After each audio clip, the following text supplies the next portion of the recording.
What happens when a nation, crushed by hunger, debt, and injustice, finally decides it has nothing left to lose? Imagine being in Paris on a summer morning in 1789. Bread is scarce, tempers flare, and whispers of revolt spread like wildfire. Crowds gather in the streets, fear collides with anger, and the air itself feels charged with the weight of something inevitable. Within weeks, the old world will collapse, and nothing will ever be the same again. This is the story of the French Revolution, not just kings and battles, but ordinary people demanding to be heard, risking everything for dignity and freedom. It is a story of fire, blood, and hope, of a society tearing itself apart to be born anew. This is Erahive, where history speaks, the weight of a broken kingdom. Imagine standing in the streets of Paris in the late 1780s. The air is heavy with smoke from cheap fires, the stench of rotting food, and the cries of children begging for bread. France, one of the wealthiest nations in Europe, is, paradoxically, starving.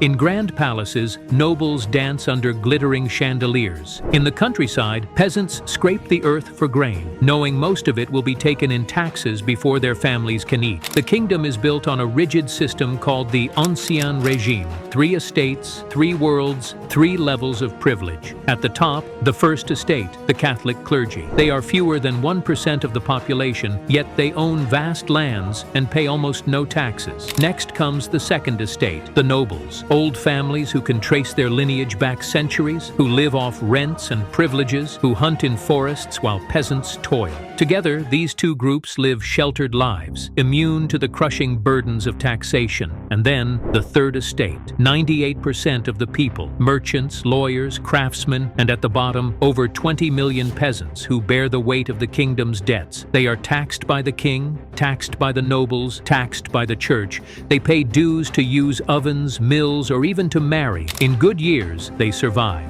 In bad harvests, they starve. Now layer on top of this inequality a storm of ideas. Across Europe, the Enlightenment has sparked a revolution of the mind. Philosophers write of liberty, equality, and reason. Pamphlets spread through coffee houses and city streets, carried by the growing middle class. People begin to ask dangerous questions. Why should birth decide destiny? Why should a king rule by divine right? And why must the poor always pay while the privileged feast? Meanwhile, the crown sinks deeper into debt. France has poured fortunes into fighting England, first in long-standing wars, then in support of the American Revolution. Soldiers return home with stories of liberty and independence, planting seeds of change. But the treasury is empty. The lavish spending of King Louis XVI and Queen Marie Antoinette, nicknamed Madame Deficit by the angry masses, only deepens the resentment. By the late 1780s, the cracks are no longer hidden. Bread prices soar. Riots break out in marketplaces. In taverns, whispers of rebellion grow louder. France is a kingdom glittering with wealth at the top, but rotting at its foundations. And soon, the weight of that broken kingdom will collapse under its own injustice. The spark of defiance. It begins not with muskets or barricades, but with words. In May of 1789, King Louis XVI calls together the Estates General, a gathering of representatives from all 3 estates, to address the kingdom's financial crisis. For the first time in 175 years, the voices of the nation are summoned to Versailles. But the gathering is flawed from the start. Each estate has 1 vote, no matter its size. That means the clergy and nobility, together less than 2% of the population, can outvote the third estate, which represents everyone else. The system is designed to preserve privilege, not to solve the nation's suffering. Inside the gilded halls, tensions ignite. The third estate demands real change, fairer taxes, a constitution, a say in how the kingdom is governed. But the king and nobles resist, clinging to their power. Days turn into weeks. The air grows thick with frustration. Finally, in June, the third estate makes a radical move.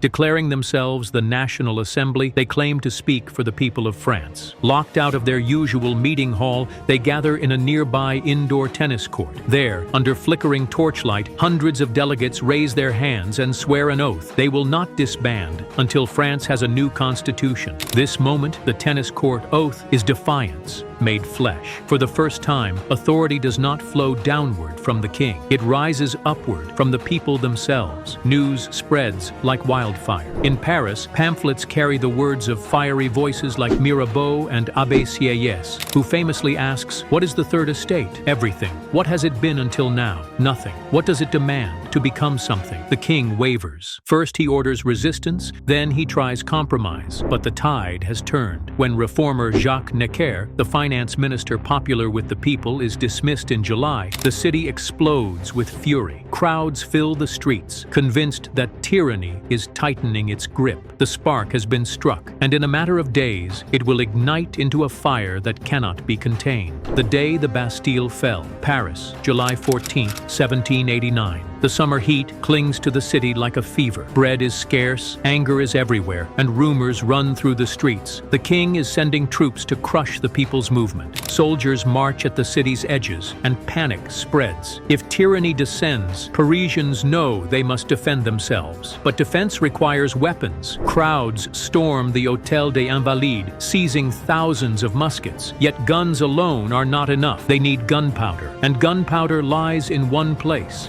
the Bastille. The Bastille is more than a fortress. It is a symbol. Its dark stone walls loom over Paris, a prison where political dissidents disappear, a reminder of royal tyranny. On that morning, thousands gather at its gates, demanding powder and arms. The governor, Bernard de Launay, refuses. Hours of tense negotiation collapse into chaos. Shots are fired. The crowd surges forward. Cannons are dragged through the streets, aimed at the fortress. Smoke fills the air. Drums beat, and Paris becomes a battlefield. After hours of brutal struggle, the gates fall. The Bastille is taken. De Launay is captured and, in a moment of rage, executed by the mob. His head is carried through the streets on a pike, the people's grim victory paraded before the world. The fall of the Bastille shocks the monarchy, electrifies the nation, and reverberates across Europe. The unthinkable has happened. Ordinary citizens, armed with desperation and courage, have brought down the symbol of royal power. For Parisians, it is liberation. For the king, it is a warning. And for history, it is the birth cry of a revolution that will shake the old world to its core. The monarchy trembles. The fall of the Bastille sends shockwaves through France. In Paris, revolution has begun. In the countryside, it spreads like wildfire. Villagers, terrified of rumored royal plots, rise up against their landlords. Manor houses burn, feudal records are destroyed, and centuries of noble privilege go up in flames. Historians call it the Great Fear, a summer when peasants turned on the very system that bound them. In Versailles, King Louis XVI is shaken. At first, he cannot grasp the scale of what has happened. When told the Bastille has fallen, he asks, "Is it a revolt?" The answer comes swiftly, "No, sire, it is a revolution." The king reluctantly recognizes the National Assembly. Nobles, sensing the winds of change, begin to surrender their privileges. On the night of August 4th, in a dramatic session, feudal dues, special rights, and aristocratic exemptions are abolished. Centuries of hierarchy vanish in hours. It is a night of jubilation, but also uncertainty, for the old world is crumbling, and no one knows what will replace it. By late summer, anger once more turns to hunger. Bread remains scarce. On October 5th, thousands of Parisian women, desperate and furious, march to Versailles. With them come men, National Guardsmen, and voices demanding action. Their chant is simple: bread. The mob storms the palace. The queen, Marie Antoinette, barely escapes their wrath. By the end of the day, the king and his family are forced to leave Versailles. Escorted by the crowd, they ride to Paris, never again to return to their grand palace. The monarchy still exists, but its aura of untouchable power has been shattered. Now it sits under the watchful eye of the people, a royal family turned prisoners in their own capital. Revolution on paper, the Declaration of the Rights of Man. In the charged summer of 1789, as the Bastille's stones still smolder in memory and the monarchy trembles under pressure, a new revolution begins. Not with muskets, but with ink and parchment. The National Assembly, now recognized as the voice of the nation,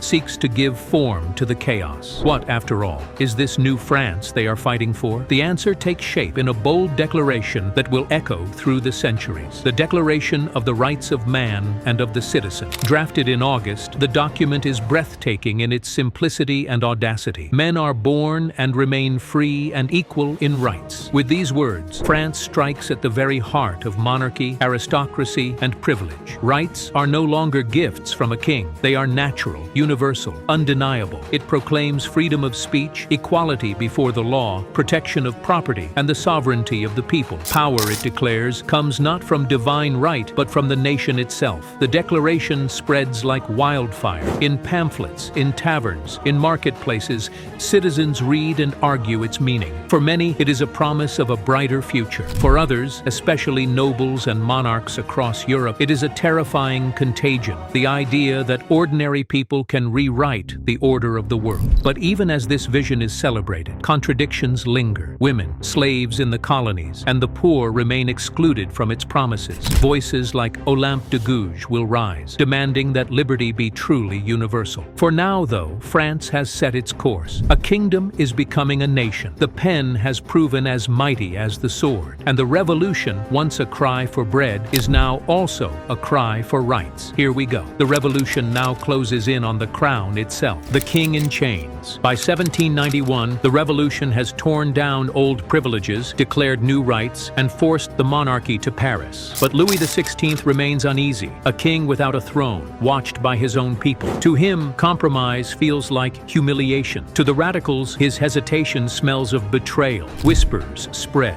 The king is plotting with foreign monarchs. Some believe he hopes Austria, his wife Marie Antoinette's homeland, will send armies to crush the revolution. Trust evaporates. The royal family becomes symbols not of unity, but of danger. Then, in June 1791, Louis makes his move. Under cover of night, the king, queen, and their children slip out of the Tuileries Palace in disguise, fleeing Paris in a desperate bid for safety. Their destination? The border town of Montmédy, where loyal troops wait. But the plan unravels. At Varennes, just miles from escape, a sharp-eyed postmaster recognizes the king's face from a coin. The fugitives are stopped, arrested, and dragged back to Paris through jeering crowds. A monarch once seen as the father of his people is now branded a traitor. The illusion of a constitutional monarchy shatters. France has tried to reform its king, but the king has rejected France. The National Assembly hesitates. Exile, trial, but the tide of public anger is rising. By 1792, war with Austria and Prussia erupts, fanning suspicion that Louis is conspiring with the enemy. The monarchy collapses. The king is put on trial for treason against the nation itself. No longer His Majesty, Louis is called only Citizen Capet, stripped of divine right, judged as an equal. The verdict is unanimous, guilty. On a cold January morning in 1793, Louis ascends the guillotine scaffold. He tries to speak, but a drum roll drowns his voice. The blade falls. A king who once ruled by God's will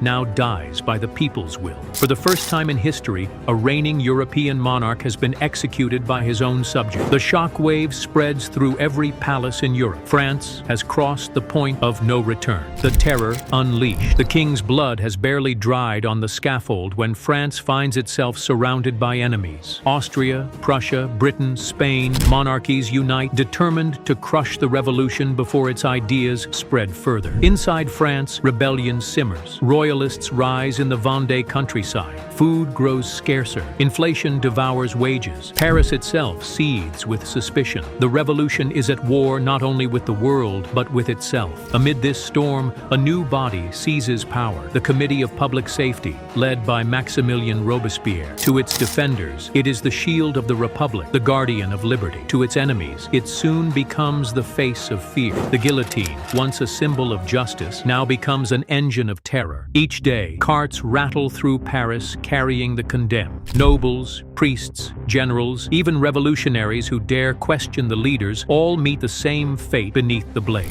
The revolution devours its own children. Danton, Desmoulins, Hébert. Men who once ignited the cause now perish by the same justice they unleashed. And in the shadow of the scaffold, ordinary citizens live in constant dread. A careless word, an old friendship, a misplaced suspicion, all can end in death. Robespierre insists that terror is necessary, that virtue without terror is powerless against traitors. He believes he is building a republic of virtue, but the streets run red with blood. Between 1793 and 1794, tens of thousands die in what becomes known simply as the Terror. Fear tightens its grip, but revolutions, like storms, cannot rage forever. And soon, even Robespierre will learn that those who wield wield the blade cannot escape it forever. The fall of Robespierre.